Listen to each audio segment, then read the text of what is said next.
everyone, and welcome back to our fifth educational panel of the day, the role of philanthropy for better school education in India.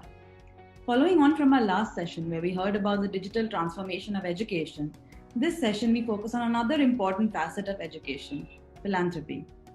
Philanthropic activities have long been the silent heroes in school education. Amongst the philanthropic activities in India, education garners the highest support with over 33% of total domestic philanthropy dedicated to it. With the landscape of education changing, it remains to see how big a role philanthropy will play in its transformation. So join us as we explore the role of philanthropy for better school education. To moderate this discussion, I would like to invite Ms. Sana Sheikh, Director of Investor Relations at United Way, Mumbai. Her expertise lies in the areas of education for children from marginalized communities. She has designed and led projects in school adoption, public-private partnerships, remedial education, counseling, early childhood education, and teacher training. Ms. Sheikh, thank you for joining us today. Next, I would like to introduce Ms. Prachi Windlass, Director India for Michael and Susan Dell Foundation. As the director, Ms. Windlass serves on the leadership team and is dedicated to transforming the lives of children living in urban poverty through better education and economic stability. She's on the board of several foundations, investees, and advisory committees to state governments and education departments. Ms. Windlass, a delight to have you today. Our next panelist is Ms. Rama Iyer, Director General of the WPP India Foundation. Having started out as a management trainee at Ogilvy India, she returned years later to set up the WPP Foundation. She has taken up various roles such as heading planning for Unilever India to helping set up a content management company in the past. Ms. Iyer, it's an absolute pleasure to have you with us today. Next up, we have Mr. Robin Sarkar, Project Director for the Shiksha Initiative under the Shiv Nadar Foundation. Mr. Sarkar has been associated with the Shiv Nadar Foundation for over 8 years.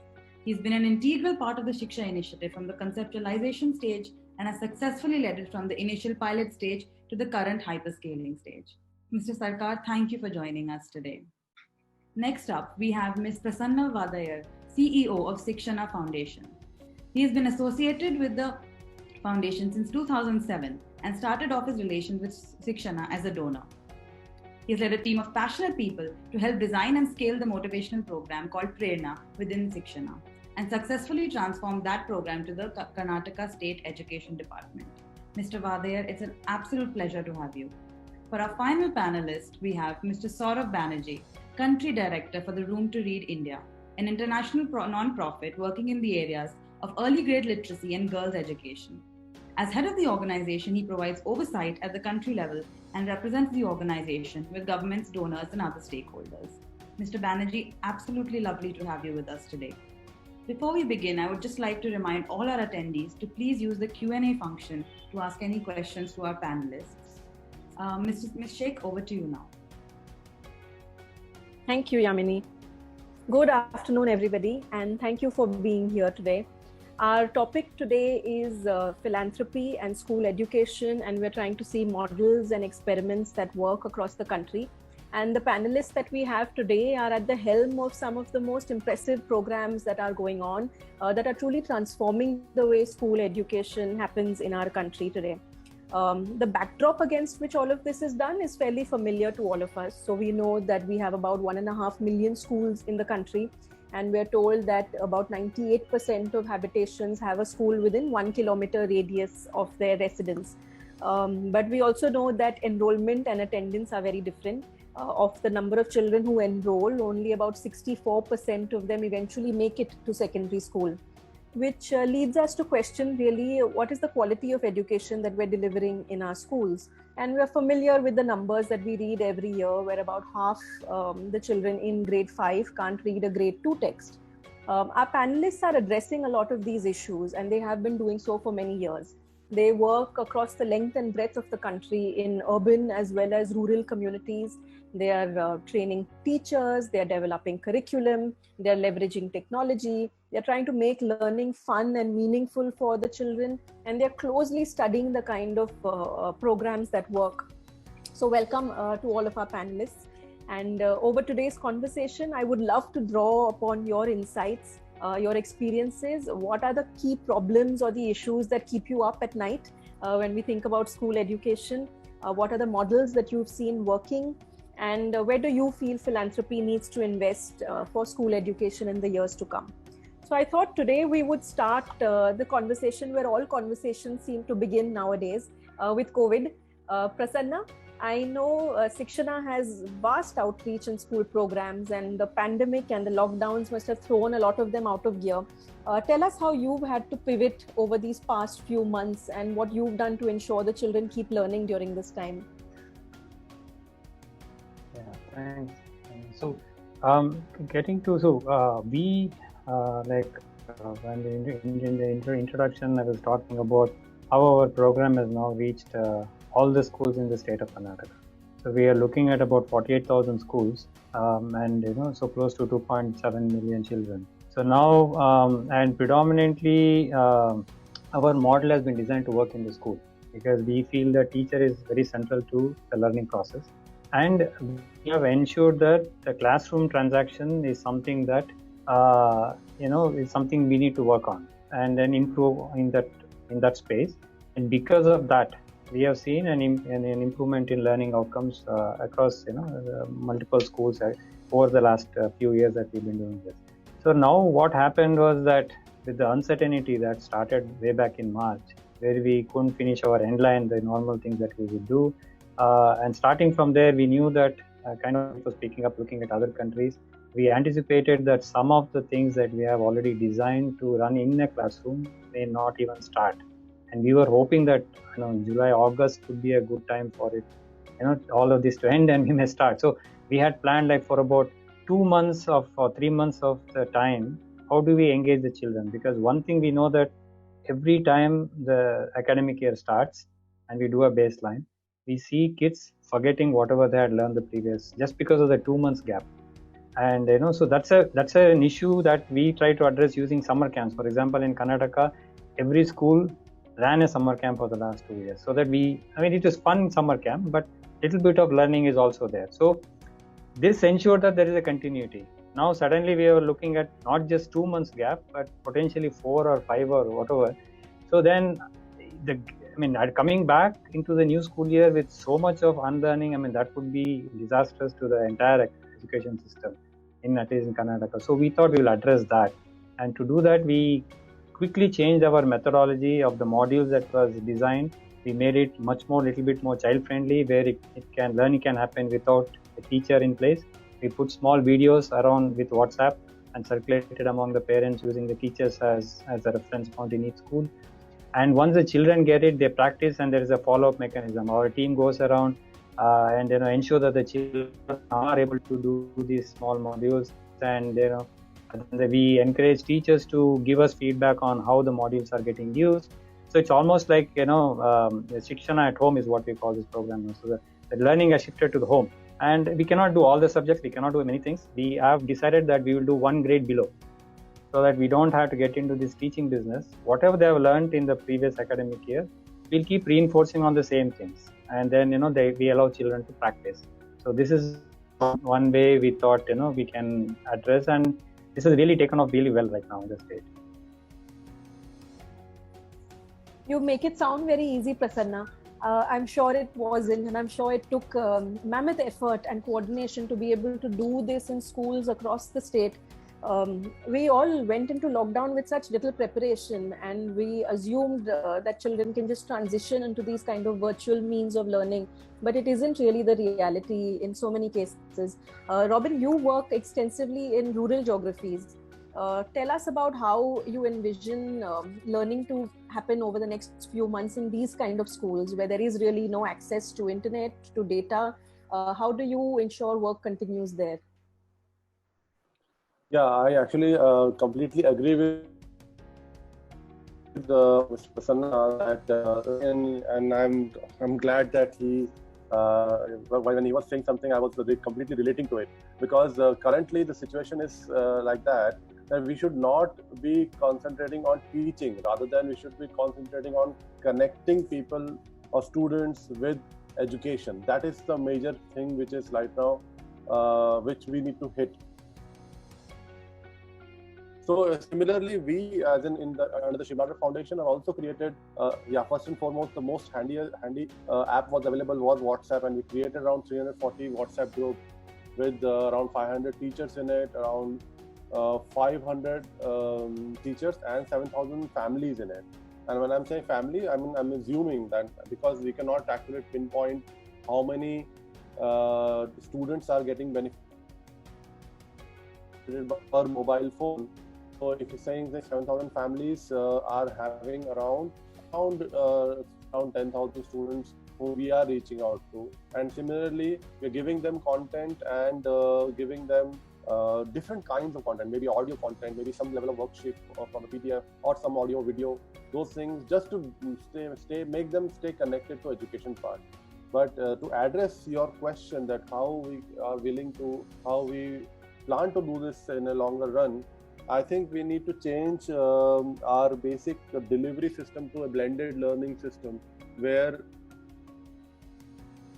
every sort of thing is incorporated. I mean, with activities as well as little bit of ICT and conventional learning. And the teacher need to equip himself or herself in developing such tools for herself. I mean, as in we have enough TLMs, if not available in market, then developed by within their own surroundings. Those kind of things needs to be addressed actually. So what I'm saying is that we must have a blended learning format, and we must provide content as well as we must provide other solutions, other things to these teachers, and not only the teachers but to the administrators also, to make them available. Because any which way, from a philanthropic point of view, we should not be doing things. We should be developing solutions so that teacher or the system can adapt it more efficiently to roll it out in the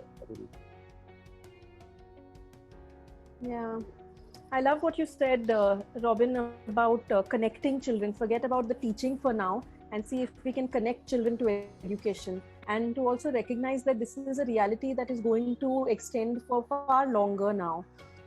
Speaking of realities, Saurav, I wanted to loop you in. So we have so many, in the non-profit side, we often have donors reach out to us and say they want something innovative and they want something new and different from what NGOs have been doing in the past.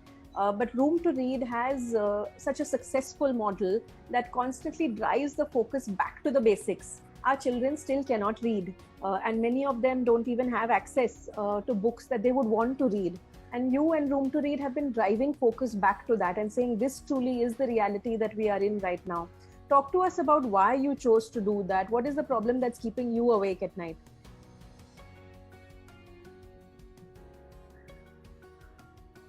Thank you. Sorry, I was on mute.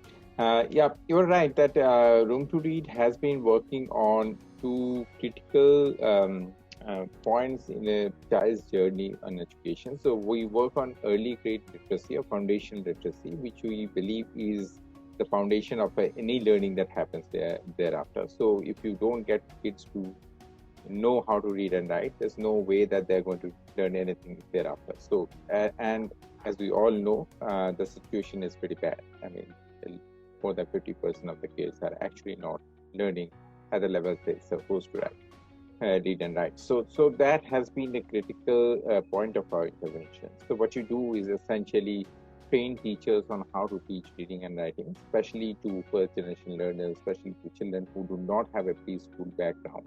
So they're coming the first time into school, their parents are not educated. So how do you really get those children to read and write quickly?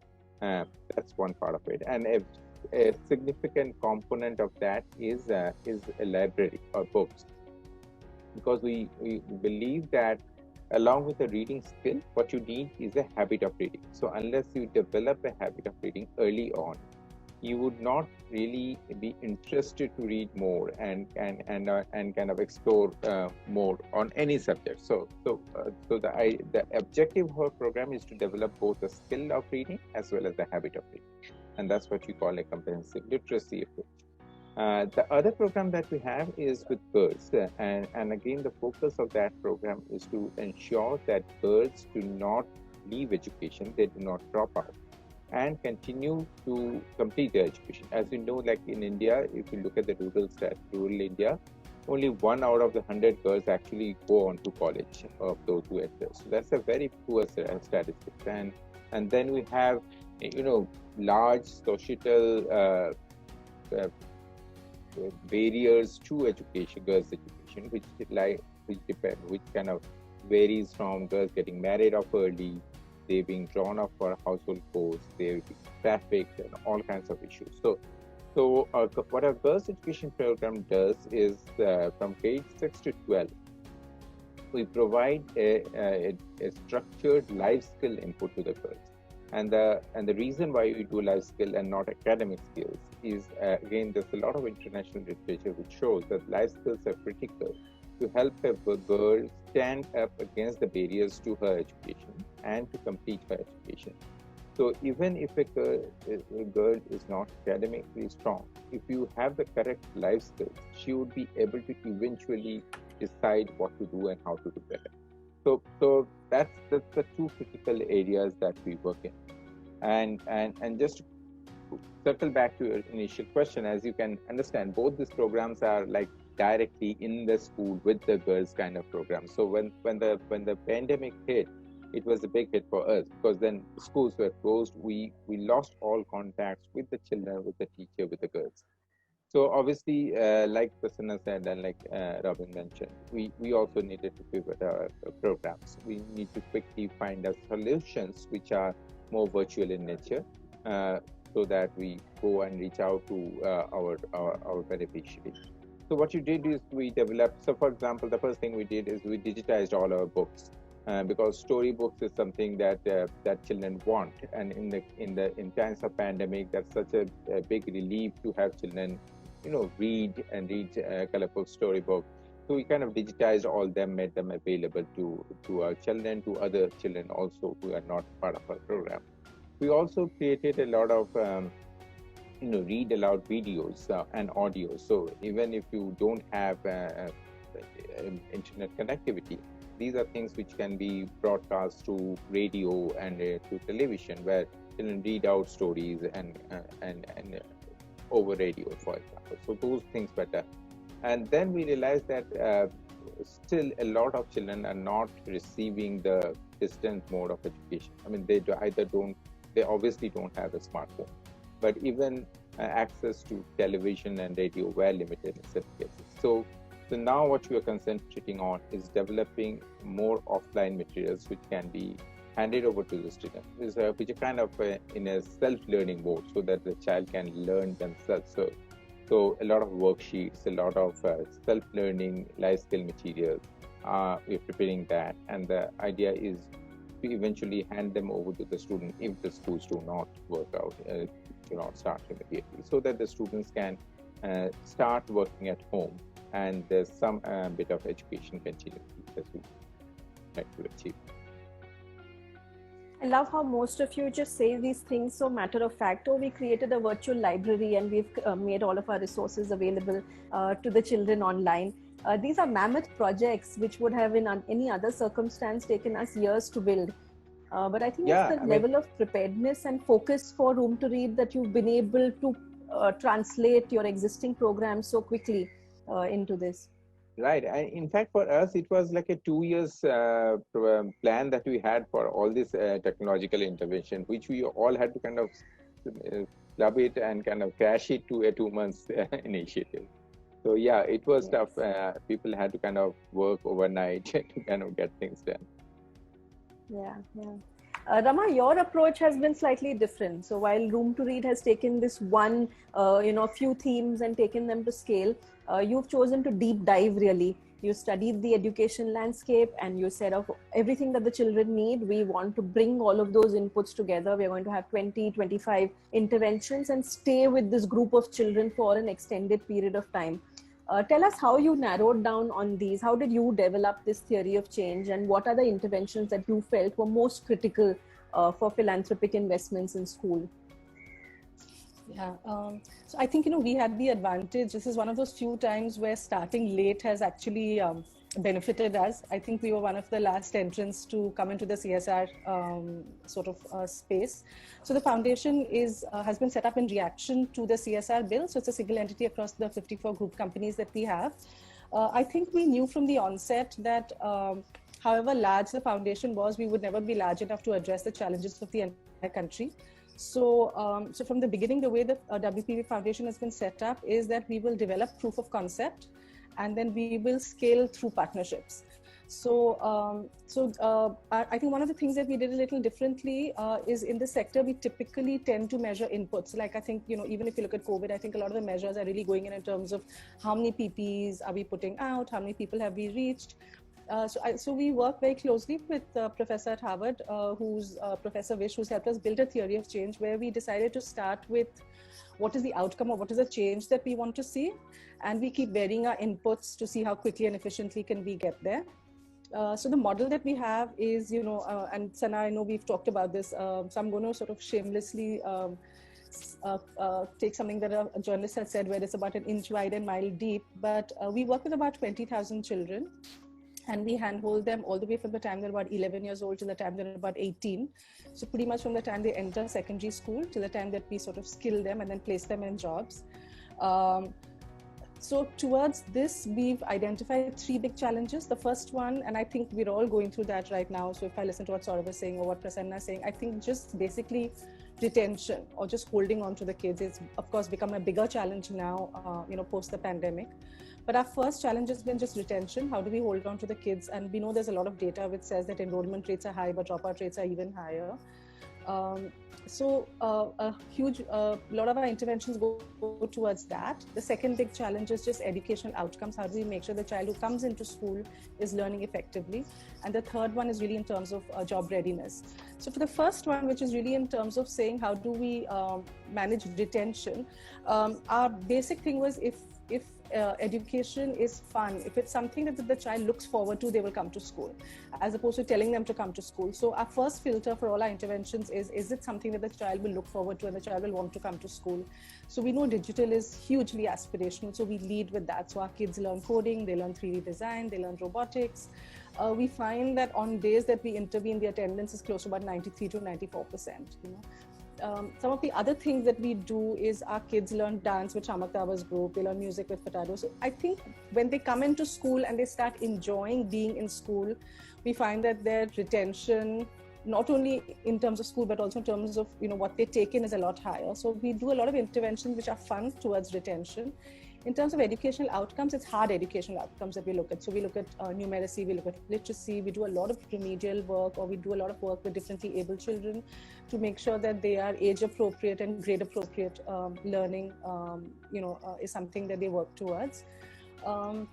The third thing, of course, we realize is that education itself is not an end goal. So we work with them in terms of making sure that they're skill ready, so that they can be financially independent. So from the 8th grade onwards, we start working with them in terms of aptitude testing, exposing them to different careers, and we do a horizontal training so that children, irrespective of the job that they trained in, are able to sort of know what the job sector is like. So we work with them in terms of confidence, in terms of goal setting, just in terms of how do you write a CV, how do you present yourself, personal grooming, etc. And then we skill them, we place them in jobs, and then we handhold them for the first 6 months. So together, there are about 23 interventions that we're working on right now. For us, again, like the pandemic now, for us, it's a constant test. So today it's 23, tomorrow it might be 27, or it might be more, but we keep testing our sort of interventions to make sure that the end goal that we're looking at and the parameters that we're measuring is how efficiently and quickly can we get there. The entire process of putting these 23 interventions together must have been so fascinating, because you get to study and see all of these different models, and I know you've picked a few partners and organizations that can work really in cohesion with you. I'll come back to that in a bit. I'd like to know more on that as well. But maybe we could bring in Prachi now, because Prachi, when we talk about models, you get to see them all. Having been in the sector, been in the education space, and the role that you occupy in MSDF, and given MSDF's own range of programs, you all work from school adoption to EdTech to the development impact bond that happened for education. You had a role in so many different kind of models that have done really well. What are the common threads that you see across these programs? What do you think makes them really work, and where do you feel interventions truly become transformational? Thanks, Anna. That's a great question, and I won't be able to do justice to it without just going a little bit into why our portfolio looks the way it looks, which is spread across so many different approaches, right? So the common thread across all our work, Sana, is that we work towards improving learning outcomes for children living in urban poverty. And that's the only common thread, I would say, that runs towards that work, which is that grade level competency in children should go up, board exam success should go up. So these are the two outcomes that we measure across our work. Along with that, whatever we do, we want to see scale in that. So our portfolio today reaches out to approximately 10 million children. And we've had a non-linear growth, I would say, almost from, say, 10 years ago, when it would have reached out to maybe less than 100,000 children. So there has to be scale in the work. We want to solve as much of the problem as we can, with keeping an eye on the impact, and then the work has to be sustainable. We should be not needed there as a funder forever after. The program should be able to sustain itself. And therefore, when we reflected upon our work with several organizations, like the ones on this panel, we've funded several organizations in the past. What we realized is that, there is no silver bullet in education as far as a single program or a single approach that can actually give you that outcome. And, we are asking for more than outcome.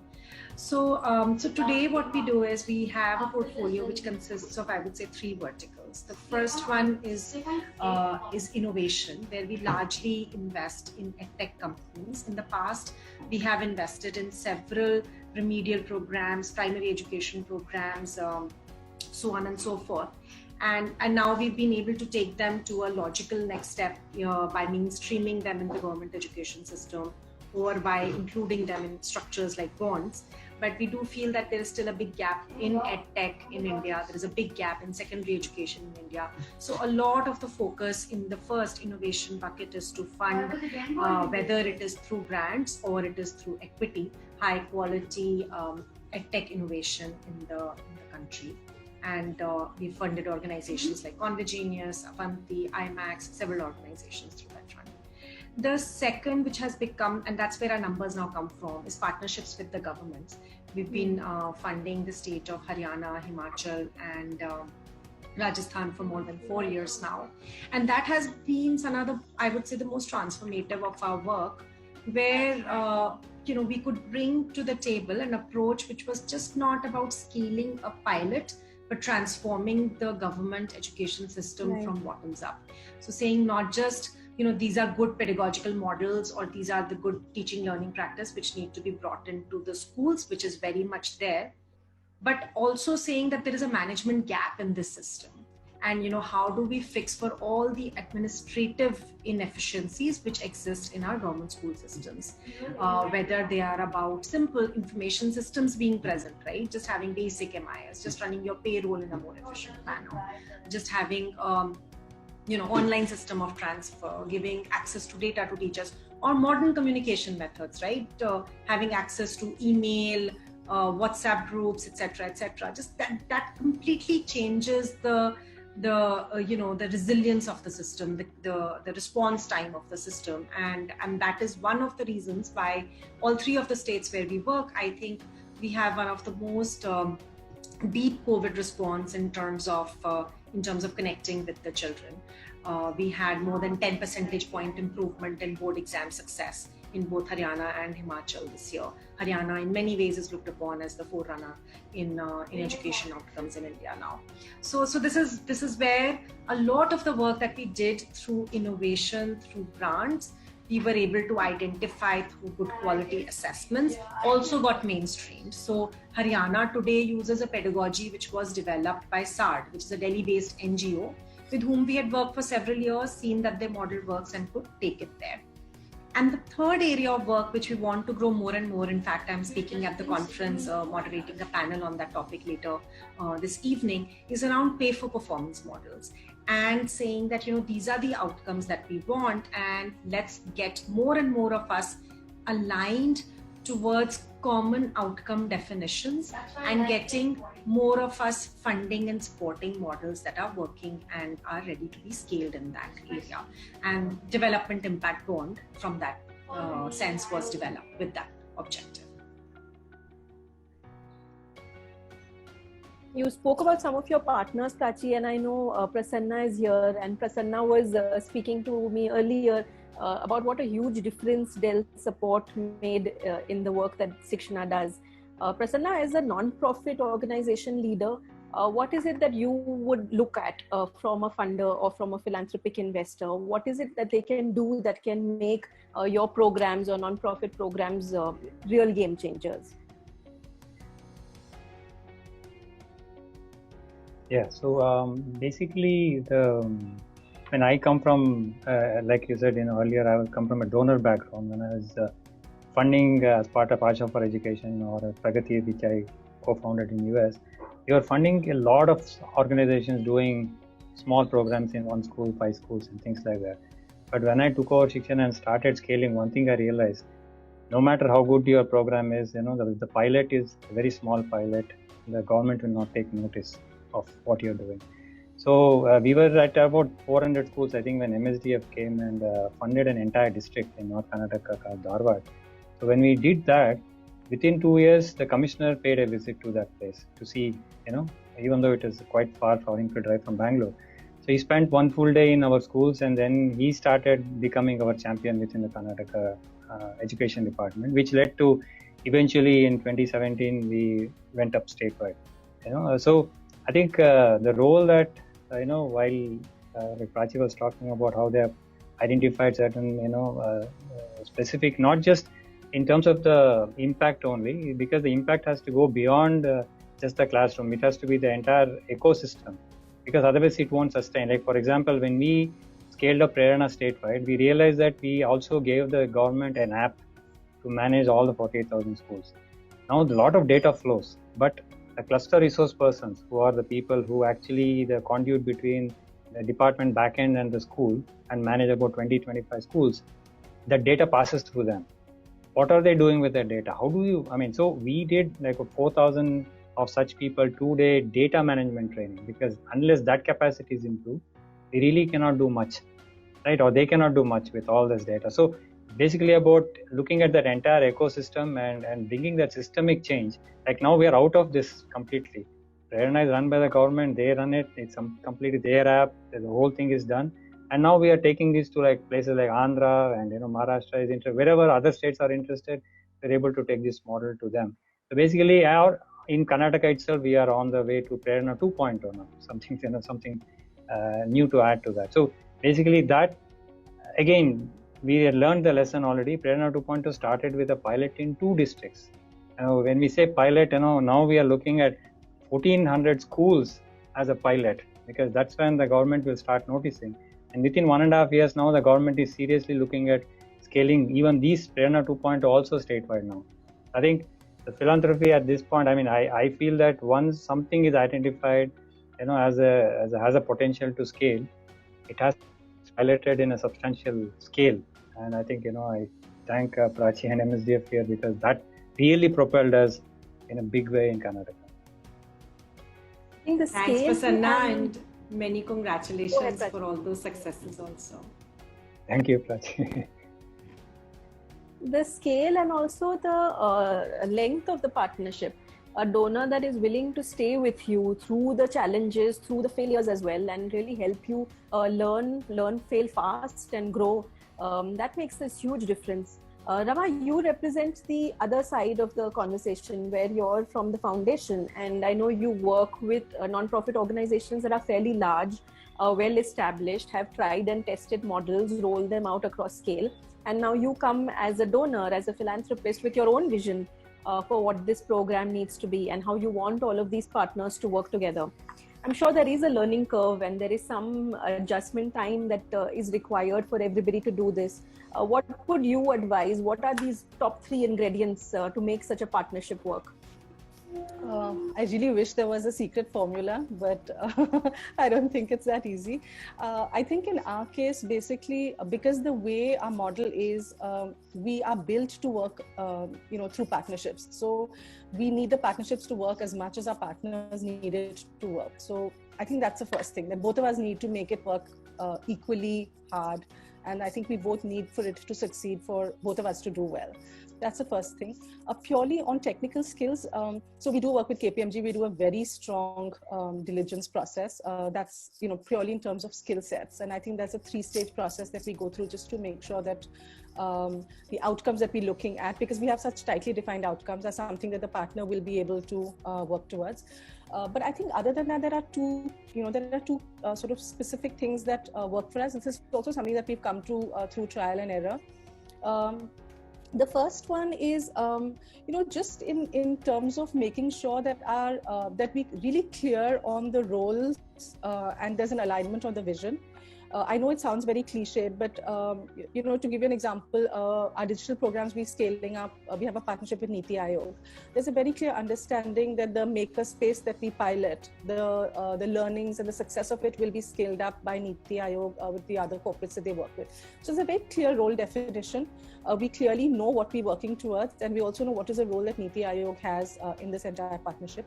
Similarly, with IIT and with Tata Center, we again are in a partnership where we're building a tool towards impact assessment of English reading. So we know very clearly what is the skill set that IIT brings in, and what they do we cannot do, and we completely acknowledge that. But what we do have access to is our kids. We have a really tightly tested base for the model to work and to keep sort of testing and figuring out how, because the model gets intelligent with every single use. So I think the main thing is to understand very clearly what are the skill sets. Sometimes we just go after big names or with names that we're familiar with or comfortable with, but not necessarily a long-term skill set where you're complementing each other. So I think that's important. The third one is hugely in terms of just values and personalities, and I think ways of working. We are not very easy to work with. I'm sure everybody will not even find as easy or I think fantastic to work with, because we're neurotic in so many ways. We're obsessive about the work that we do. Even though we're a lean team, we know the principals. We sort of have such close relationships with them. I think when the team goes into the school, even though we're a team of 5 of us, everybody knows the kids inside out. Plus, because we are built as a model where we keep testing, there are large organizations who have tested models and they want to implement and they want to scale. We want to keep seeing how that can work better, how that can work differently. So we keep wanting to innovate. We keep wanting to do it differently. So I think we need the mindset of someone who is willing to experiment with us, who's willing to sort of take a couple of steps back to test if it's working, be good on the feedback, sort of take a couple of steps back and relearn with us. So I think that has been hugely important. And we found that whenever we work with the founders and with the CEOs who share that vision of saying, okay, we've got it right mostly, but we're willing to sort of step back and relook and reinvent ourselves. And I think we're quite happy to fail. Like every time I put out a budget, we do have a percentage or we have a budget set aside for failure. We're quite happy to learn and figure out that things don't work. And we encourage our partners to sort of do that as well. But that mindset is important. I think for some partners who have it all sorted and just are looking at scaling a sort of a vanilla or a cookie cutter model, that would be difficult for us to work. And I think those kind of partners would find us very chaotic because we sort of constantly want to, keep relooking what we're doing. The third thing I would say, because you sort of put me down to 3, otherwise there would be many more. But the third thing I would like to say is I think in the sector, we don't celebrate too many of our wins. I think we're quite shy of saying that things work. So one of the things that I found is we celebrate our successes very quickly with our team and with our partners. So I think we all know we're pulling in the right direction, but we also very quickly share back what doesn't work. So I think that constant feedback of what's working, what's not working. So when our partners see that they've put in an intervention and attendance has gone up to 93%, or your digital outcomes have gone up to 120%, or that when you do this, your English outcomes go up by 38%, but when you do this, it's down to about 18%. I think that works and that helps, the constant sort of feedback. And of course, every time we have a win, whether it's a global win or a regional win, we make sure that the entire team realizes it's their efforts that have sort of got us to that level. And I think that helps as well. But primarily, if I had to sum it up, I would say that both people have to be equally vested in it. It has to matter equally for both partners. There has to be a very clear definition of roles and skill sets, and it has to be complementary. We have let go of partnerships, even though they've been big names that we wanted to work with, because we haven't been able to clearly define roles and what each person will play in that entire pie. And for us, I think the personality, culture, just the value is hugely important because of the way we work and because of what we sort of is the change that we're looking at bringing about. I get what you're saying, where there isn't this one, one size fits all kind of a model. And you have developed this in-house expertise, and you are very hands-on, where you know what you want for the program and you want to work collaboratively with the non-profit partner. There are other organizations that don't have the bandwidth and are honest enough to admit that and say, we want to know everything's going well, we want a quarterly report, and we can't really be in the school every day like you are. So you need to be perhaps find that right kind of balance, and not every donor is right for every NGO, and vice versa.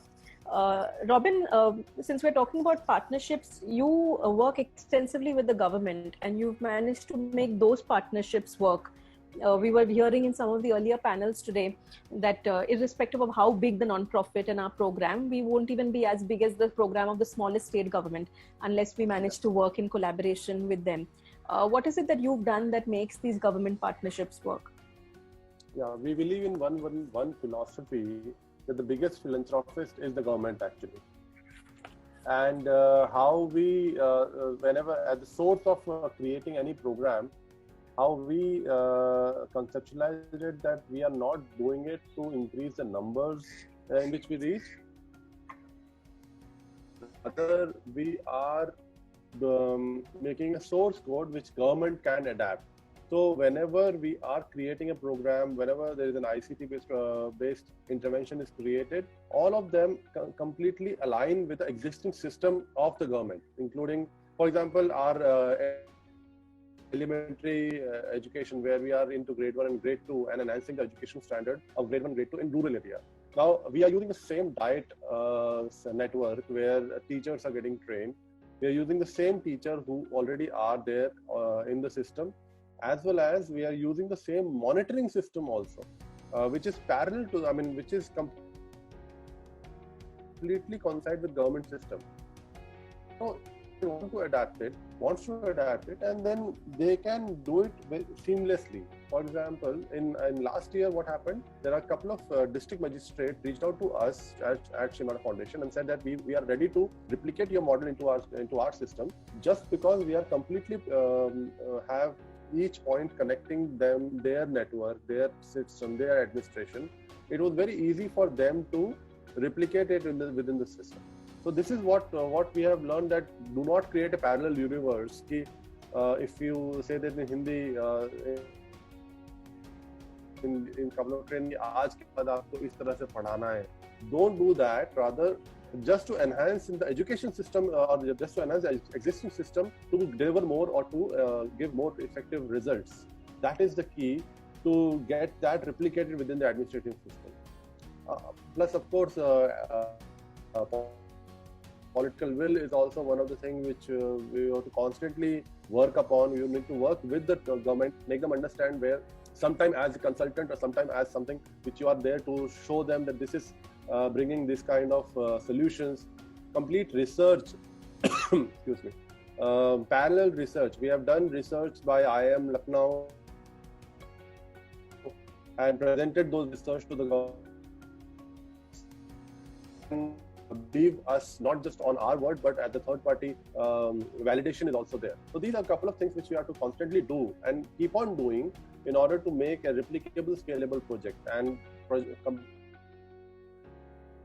constantly or continual basis projected to the government or presented to the government. I know we're just got a few more minutes left, and I had a whole list of questions. So perhaps I'll pose the same question to two of you. Saurav and Prachi, both of you, Saurav, you spoke earlier about the need for life skills, particularly in the programs that you do with girls, young girls. And Prachi, I know MSDF invests in life skills education programs. Could both of you take maybe 45 seconds each to touch upon why you believe this is an important area for philanthropic investments? Saurabh, shall we begin with you? Yeah, sure. I mean, as I said, I mean, we have looked at a lot of international research which all point to the role that life skills can play in not only ensuring that girls continue with their education, but ensuring that they can make key life decisions. So the life decision it's not necessary that you have to be an education, you have to go to jobs, or you can decide to go to a tertiary education or set up a business. So what we try to see is if the life skills are ensuring that the girls can choose to take key life decisions. That's one. Secondly, I think it's also important that the girls really stand up for their rights to education and rights to complete education.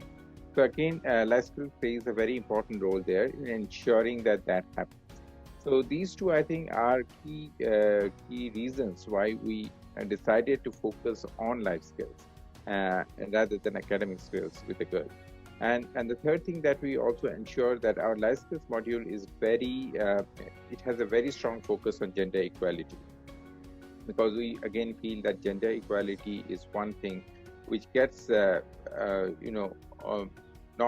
it doesn't get enough focus and attention in most of the education programs, and therefore so our life skill has a strong focus on the gender equity aspect. So we are also trying to create through our program, girls who are much more aware of their rights, and therefore strive to create a more gender equal society. Yeah. Prachi, your last remarks. Why do you feel this is an area philanthropy needs to invest in? Yeah, so Sana, whatever we learn from research, but much more from our experience on the ground through our partners. And life skills, I would say, in education has been a part of every organization's work. So even even when they are not specifically calling it a life skills intervention, the way they train their facilitators, the way the facilitators interact with kids, there is a lot of life skills training already happening. But what is not happening is because there isn't focus on on separate measurement of whether or not, first of all, what are the life skills that kids should achieve, which will help them gain success in life, and then seeing whether our kids are achieving it or not. Whatever doesn't get measured doesn't get done, right? So I think most of our education organizations already do it, but the consistency with which they do it, the rigor with which they do it, that is very lacking. So we've been also, in addition to investing in life skills organizations, we are also working with Dream a Dream and consortium of funders to actually create a measurement framework which can help. It's an extremely difficult thing to measure, especially in young kids, but to see, can we actually collect some metrics, some leading indicators that whether or not we've instilled those life skills in fact in the kids. And I think the importance of that could not have been higher today in the wake of COVID. The kind of news that we are getting from the ground in terms of kids, not even having the social outlet of going to schools, the intimacy which they share with their teachers, the relationships which they have with their friends, just being able to get away. School is also a big social and probably the only thriving social environment that they are a part Absolutely. of, and the uncertainty which is in the parents around their economic future, in the especially around with the kind of families all of us work with, is getting passed to kids in many ways. So life skills, resilience, great mental health, all of those are more important now for our children than they have ever been before, and I hope more of us start contributing towards that cause and more of us start working. Yeah. I think that's the perfect note to end on, really. We started out by asking what is the problem that keeps you up at night. And I think over the last few weeks, that is the one thought that keeps coming back to me. Our schools, our non-formal education centers, our recreation spaces, these were supposed to be the safe spaces for our children. These were supposed to be their refuge for many of them who live in such environments of lack and vulnerability. And we had to close down these safe spaces without any warning really to the children. I know when all of us go back to school, many of us will work on remedial programs and bridge courses to compensate for the loss of learning that the children have experienced. but how do we consciously work towards compensating for the other losses that they've experienced during this time? So perhaps that's a thought we can leave our audience with, that when we look at philanthropic investments for the next 6 to 12 months, how do we ensure that this is one component that we don't lose out on? We don't really have time to take some of the questions that came in the chat, but we could do that in the networking lounge. Thank you, everybody. I really enjoyed this conversation. Thank you, all of you.